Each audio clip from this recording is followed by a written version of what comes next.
Welcome to the Teen Life Podcast, where we explore your questions to help you make meaningful connections with teenagers, because no teen deserves to feel alone.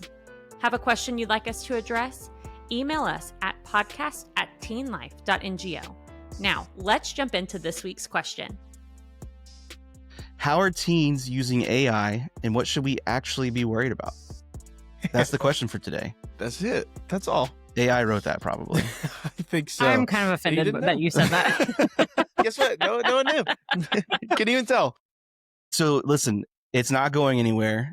So instead of I don't know if y'all, I'm older than y'all. I'm doing the whole good old days mourning process of hitting 40. And so instead of mourning about what has been, let's find ways to make it work for us. So I guess first and foremost, let me ask you this. What does AI look like in y'all's lives as a resident older person? Old. I'll call y'all an old, not a teen, like an old. I do appreciate that. Yeah. Thank you. You're the young one. I am the young one, but I still do feel old. Yeah. Especially, this is off topic, but 6, 7, that was the first one that I didn't know. I kept up with Skibbity Toilet. I kept up with all the old things, but that was the first one. I was like, man, I'm clueless. So anyways, I'm also a little clueless with AI. I don't use it too much. There are times where I've used it to, and I'm starting to use it a little more. I've used it to I've put notes in on a spring retreat and had it help me create a morning devo with Bible reading, journal prompts, prayer prompts, and it spits it out in a format and with my branding and stuff. And it's crazy. I've also had it help me plan creative stuff. I do a clue night, murder mystery night every year. And it's helped me plan and create the murder weapons, who did it, orchestrate these super abstract ideas on how to put the puzzle pieces together. It's crazy. So, but it's just a helpful tool to me to help compile the resources I might already have into usable other things. Karlie? I like AI. Yeah. And I use it mostly probably for brainstorming is what I would say. Okay. I will put it in there and be like, I need an outline and then I'm going to go write it.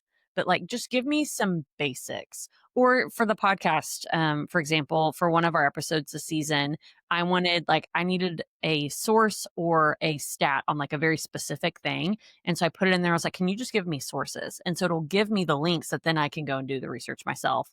But I'm not having to necessarily Google everything. Yeah. But did I do when they had you put in what you like and it makes you a Barbie doll in the casing? And I did that. You did?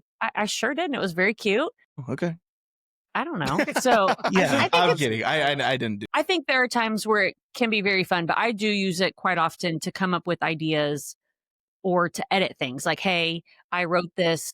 What does this get the point across? Yeah. And I'll have it edit it for me. And man, that is so helpful. It's kind of like a proofreader. It's kind of been more of a more advanced Grammarly. Grammarly was such a big deal. So I've used it for emails to make sure I'm saying things right. Especially ones that I'm typically a bit more angry and I want to make sure I don't sound like I'm angry. So I'll put in things make this sound more professional and more, easy tone, stuff like that. And I've used it for just general, I want to have thoughts written out. Or I want to take I'll do brain dumps. Then I'll put this in a paragraph that summarizes it or whatever. So those are all I would say good things. But right. Let's talk about what the teens are going to be using it with. So AI companions is the big one that I think is the most scary personally. Yeah. Mm-hmm. Generative AI, which is what you're talking about with the Barbie doll, that's kind of homework help, art generation, hey, I want this, cartoon character to be doing this or whatever. Social media filters is another big one. And then creative projects and like you said, a search engine. So those are the ways that I've seen teens use it. And I think we've all seen, especially in y'all's your line of work, Caleb, I'm sure. Well, I've seen when it comes to that search engine one, especially, I still use Google all the time. Mm-hmm. But I know younger people who they won't use Google. They put it in AI. So they would be take a picture of this. Hey, what is this plant? hey, give me a recipe for this dish. They're not going to Google to find that anymore. Yeah. They're just putting it in AI. Well, now Google has their own AI, and all the searches are doing that. Yes. And even It's like, recapping. you know, X, Honestly, so formerly nice. Twitter, has Grok now, which is like you Yeah. can look at, which I haven't ever used Grok, but like apparently you can say, Grok, what is this tweet about, or what is this situation about, and then it'll give you like a rundown. Yeah. So I mean, it's everywhere. I think Facebook, the AI like recaps the comments, which is crazy. Like it goes through and will recap. Here's what people said about like this post. And so, I mean, like it's genuinely everywhere. And the weird thing, like I would say a staggering percentage use it as a search engine of teens. And then like it's weird, even like you talking about the Barbie doll thing, like it's broken into kind of these like not mainstream, but like these like trends. Yes. Where it's like, hey, make a Barbie. There was one that was like roast me, basically, where you would like post a picture of like your family on like Easter, and it was like roast us in like a good mannered way, and it was like it would do that, and so that would be the caption that people would post, at least in like our circle. And so like it's breaking into kind of these trends. But yeah, I think the most concerning to me is the AI companions. Yeah, so before we talk about the ways that it can be useful in telling adults and parents like the things that we could benefit from it, like what are some potential dangers that we are seeing or possibly will see? Like what are some things that you could tell the adults like that we may not be Right. happy about? So I actually looked up a stat because I was curious. Because at first, when I was planning this or like thinking about this episode, I didn't put AI companions on there because I don't use it that way. Like, I'm not going to AI to like look for friendship necessarily. But then I saw a stat and I was like, okay, no, that's scary because teens are. And the site that I found said that more than 70% of teens have used AI companions and half of them use them regularly. 70% of teens are using it. And so I think that a potential danger is emotional attachment, that they're creating these strong bonds with AI companions. Some even find them more satisfying than real friends because it's probably maybe they consider it less danger if there's not like a chance that they're going to get rejected. Right. And so instead of going and looking for real friendship, they're just going to go home and talk to an AI bot. And I think that is scary. And Caleb, you sent me something. Yes. It was basically with the new like ChatGPT update, all of these people had been going to ChatGPT and forming not only like relationships, but like marriages. And, you know, there are these posts then of like people going to like r/AI boyfriend on Reddit, and we're like grieving over this new update pushed where if you toe an emotional line with ChatGPT, it has a failsafe now that basically says, hey, appreciate, you know, your fondness for me, but if you need like emotional or mental help, go talk to like people who can really be present and active for you, not me. And so like that's appreciative. But then there were like these people who, some of them were even, you know, like in adulthood, who were saying like, man, like just grieving and in tears, and were like, I know a piece of my Henry or whatever their partner's name, who's the AI bot, was. I know part of them still out there. I just need to go find them. And so it's like truly not just like, oh, you know, hey, I'm bored, need something to talk to. It's like, no, I've formed a relationship. And you're talking about adults with fully formed brains that are having that problem. Right. Now let's put that in a teen's perspective. Yep. It's a lot easier, and especially in a world that they can feel very isolated, to get sucked into that stuff. I mean, we talked all about like the kinds of addictions that teens get into with whether it's like internet, pornography, whatever it may be. This is just another level of that. That's scary. I mean, we literally had movies and like Black Mirror episodes about this like 5-10 years ago that we thought was way ahead of its time, and now it's come to reality. So that's obvious. I think that's my biggest concern as well. But like, let's talk also about like, you know, plagiarism, misinformation, like a decrease in cognitive skills. Like I've seen so many TikToks and like Instagram reels of college students literally using like AI to just answer test questions within seconds of having it on their computers. And I think that, you know, I know in the teaching world, like especially like specifically at my wife's job, they have tools now that can tell when things are either answered or made with AI, or they have it blocked, that kind of thing. But there is a probably 4-year stretch of college students that probably never did anything without like doing it with AI. Right. And I think we're probably closing the door on that a little bit and putting some fail-safe things. But before they caught up, I mean, there's a whole stretch of people that got through college solely on AI. Right. And Yeah. that's kind of terrifying if you think about it. Right. So, and this isn't on here, but another potential danger about this is that I don't have the stats in front of me, but it's also awful for the environment. Like the computer stuff that it takes, it's something that said it takes X amount of like water to cool the systems, and that's the stuff that could go to, you know, I read impoverished somewhere, countries instead. I read somewhere, so don't quote me on this because I don't have it in front of me. I feel like it's like 1 water bottle of water just for one question. Yeah. Like just a basic question is it takes a water bottle of So, water to cool down the system. if we're going to keep going in this route, we're going to have to figure a way to make it more environmentally friendly. I mean, that's terrifying. The other thing that I don't like that I'll get probably old man about is this year it seems like we've had a lot more of like AI generated books and AI generated music.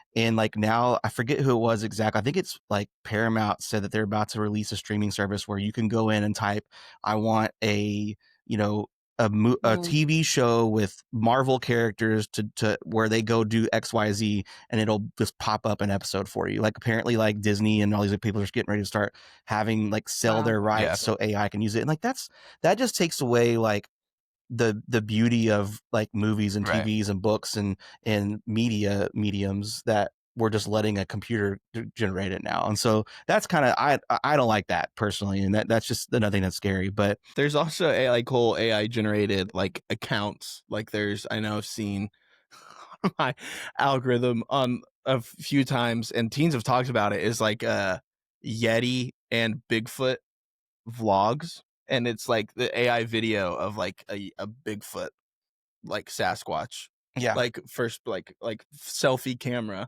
filming like a vlog. And you know, it's, but like I think teens find it funny because like it's just so absurd. And you know, it's from their standpoint, it's like, oh, somebody had to write that prompt, right? And so it's that human element of, oh, whoever wrote that prompt is funny, and like this is we need to get to a point where the AI is getting so good that there needs to be like a disclaimer that says like this was generated with AI or whatever. And so that might be the only way to combat that. But that's what I was going to say. I think there sometimes is an over-reliance and a blurring of those reality lines, because I see Josh got into, these are horrible videos that are AI generated on TikTok, and he just thought they were funny, where it's like these small children that are injured. A lot of times they were like in casts. Usually there was an AI generated Jesus who was singing over them. But then people in the comments would be like, someone help this poor baby, raise money for them. I'm like, they're fake. But people there's some with like saving whales too. And the people in the comments are like, oh my goodness, bless him for saving this whale. And that's where I think the real danger comes from, is if you're assuming that everything is real, then you're not going to dig deeper. And I know we'll talk about that in a second about what we can do. But there was a summer reading list that was put out, I think by a newspaper this summer. And like half of the books were fake books, and then you could tell he had put it in AI, and AI came up with these fake books by real authors, but they didn't actually write these books. So that misinformation, sometimes they give you advice that is horrible of, I don't know, like and that's where I think these, like Caleb was saying, they're trying to put in these fail safes to keep you safer. But if a kid is saying, hey, I'm feeling this way, and ChatGPT says, you know what, you should probably just get rid of your family if they're causing that many problems. Like that's harmful. That's horrible that you're telling these teenagers that. And so I just think we need to be careful about that. And then just one last thing, because you mentioned this, Tobin, that I want to like sit in just for a second, is this decrease in cognitive skills. And MIT actually did a study that says it's eroding, like ChatGPT in particular, is eroding critical thinking skills. Because things that you used to have to think through, now you're letting someone else do that thinking for you. And even compared to Google, like if you put it in ChatGPT, I think they did a study, you put it in ChatGPT, you put it in Google, and then you come up with it by yourself.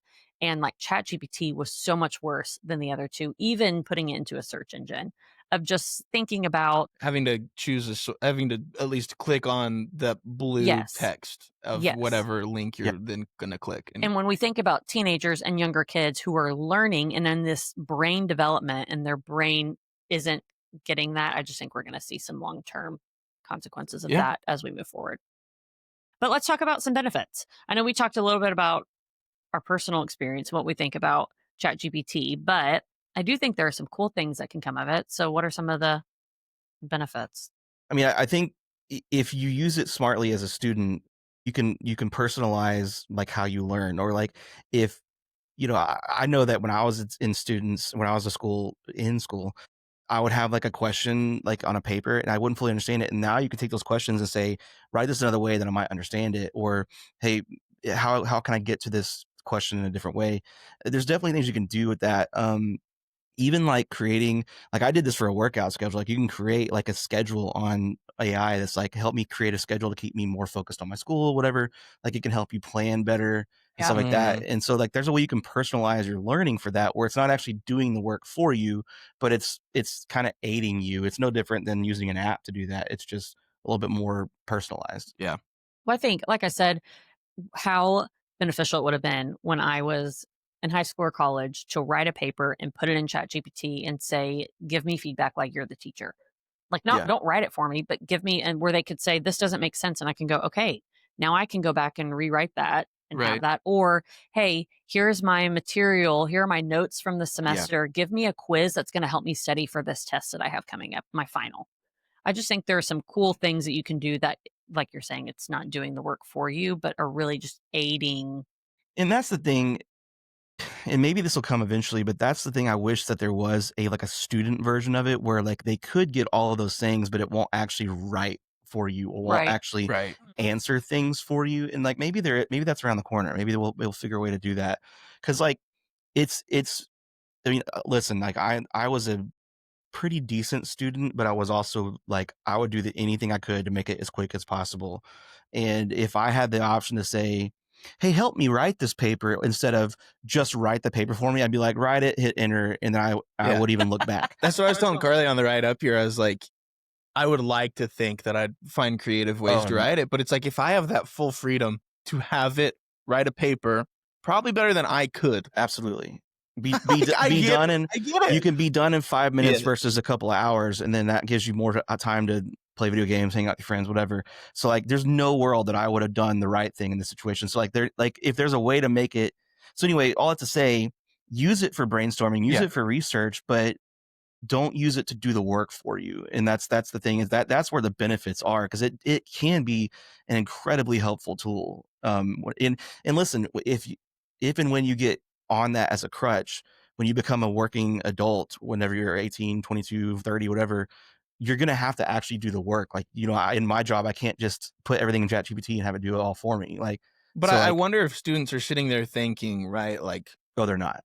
yes, You don't have to but even the ones who are, though, I'm curious if it's like, okay, what's stopping me from still using ChatGPT when I do get my job to help me do Well, a all lot the are. things, right? I think there are a lot of people who are using it in their job. Or But even you like, can't do it. You can't make it do but it everything. can't do your Right, I job know, for right. you. And in school, it kind of can, because it's all based on Answers assignments and stuff like that. And like that's where the critical thinking stuff comes in, is that whenever you're an adult and working adult, critical thinking is important. In school, it's just get the task done. And it's also important in life. Sure. Like these things of being Yeah. able to critically, think of ways to budget, or should I buy this over this, is just not. Yeah. And that's even getting into what social media is pushing to teens now. But like, I think too, if I'm putting myself in a teen's place, it's like, what's going to keep me? Like, this is now a part of everyday life. I'm going to keep using it. And so I think it's important for us, or schools, or just trusted adults, to be able to get them to think about, okay, you can't truly rely, because they have no context for what adult life and adult job is going to be. And so I feel like but it's a hard bridge to kind of cross and get them to understand. So critical thinking is the most important part about making sure we're doing it well, I think. Right. Because like that's never going to be something that can't have. Like you have to have critical thinking in every aspect of life. But Well, and I think along with that, just if you're an adult listening, whether you're a teacher, or parent, coach, encouraging students, like, bring up, hey, here's what we're seeing with ChatGPT and critical thinking. I'm not saying that that's going to fix everything, but when I learned that, it did change. Every time I put something in ChatGPT, I have to think, is this worth it? And is this something I could just do on my own? And like you were saying earlier, that personal touch just isn't there with ChatGPT. For example, I was writing a speech and I was like, you know what? ChatGPT could probably write a really nice speech for me for this event that I have coming up, but it won't be me. no. It will be their And it's words, and very obvious. even if I went and wrote based on what they said, I'm like, it's still going to be influenced Right. by this robot. And I was like, no, I'm not even going to ask it to give me feedback. Like, I'm writing this. This is coming from me. So I can tell someone I wrote that. And those critical thinking skills, even if you can end up using ChatGPT in the workplace, you can't always use it with your family. Like, if I'm in a situation one on one with a person, I can't be like, hang on, just 1 second. I need to put this in ChatGPT and see what they're going to say. Like, that is a skill you have to have. And so encouraging them of just think that question, is this worth it? Can I do it myself? And is this a skill that I want to build later on? And we could, so that's setting up the guardrails for what we're doing. Um, Maybe setting up boundaries for yourself. And if you're a parent listening, setting up boundaries for your kid too. I don't know how that's a lot harder to do these days, but yeah, when I was in school, like we obviously didn't have AI back then, but one time we had I took Spanish, we had Spanish translator websites. And it's like going back to not sounding like you. I was doing some recipe thing and I was like, I'm going to put it all in and it's going to translate everything. I don't have to do any work. And for ground beef, it translated it to beef from the floor. And Oh no. immediately my teacher knew, like, I know Uh, exactly what it is. Like, so like if you're a student listening, like teachers are more aware of this than you probably realize because That M dash will get you every time. yes. Well, and like they're using words that you've never used in your vernacular yeah. ever. And so like that's the thing is like so setting up like boundaries on what you're supposed to be doing with it as a student. And if you're in school, ask your teacher, like, where am I allowed to do this? Yeah. Like, because some of the teachers might be cool with it. They might say, hey, use it for XYZ, don't use it for ABC. And so that like ask the teachers and ask the schools, like, where's this allowed to help me? And I think Karlie and I were talking about it too earlier of like it's not going anywhere. It's not. And so it's about us as adults figuring out how to use it effectively and train students to use it effectively. And so like I know Karlie was like, if you're a teacher, brainstorm ideas. Hey, here's ways that you can use it. Here's ways that you cannot. Yeah, and make it very clear and there are sources. Teenagers, I think, know this now, and most teachers know this, that we used to have. I can't even remember what it was called, but teachers would upload your paper and it would tell them if you plagiarized anything. Now there are programs that they can upload your paper and it will tell them if it has been AI generated. And so they know those things. So tell them, if you use AI to write your paper, you will get a 0 or whatever that consequence is. But I would encourage you, let it give you feedback before you turn it into me so that you have someone to go off of. Let it help you find sources, but then you go read those sources. Let it help you create a quiz. Let it explain, hey, I didn't understand this math homework. So can you explain it in a different way? These are ways that you can use it. Here are ways it can't do your homework for you. It can't all the that stuff. But I also think teachers need to be aware that teenagers are doing this and think through, like, okay, that might mean tests that I've been doing online now need to come back to paper Yeah. because they can't use AI if they're sitting there and having to use pen and paper. Right. Yeah. And there's just some things that I think teachers are going to have to start thinking through to get around that. Well, and before like Karlie, you wrap us up, just there's one other thing I think we need to like just hit back again is if you are an adult or a teen specifically listening to this and you are using AI as a companion of some sort, just use caution with that. Like I'm not saying don't do it. Like I don't think it's a great idea if you're a teen, but if you are already doing that, use caution with that. And if it's like you should not be using this to seek mental health help. Now, if you're using it to where can I find help for my mental health, that's one thing. But this is not a mental health counselor. It's not a mental health replacement. So please make sure that if you are relying too much on this for your mental health, that you seek help through your school counselor, through a therapist of some sort with your family that they choose, or whoever a trusted adult in your life is, and just making sure that you're not using this stuff to mentally help you. Right. And that's where adults, I would encourage you, try it. Yeah. And use it so you can talk to your teenagers about it and you have some idea of what it can and can't do. Here's the thing, you're using it whether you know you are or not. If you Google, you're using it because, as we said, there's AI tools there now, but AI cannot replace real people.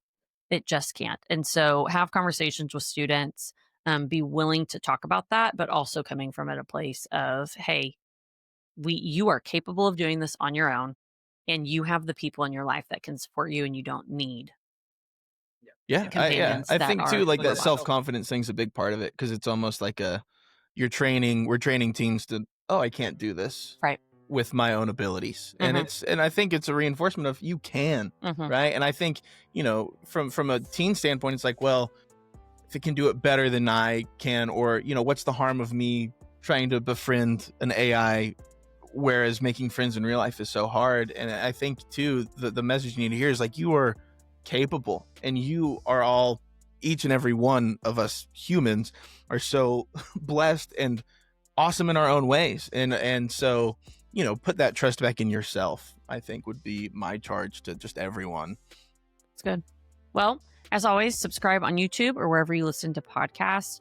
If you have a question that you want us to cover, you can reach out on social media, or you can email podcast@teenlife.ngo, and we'll see you next week.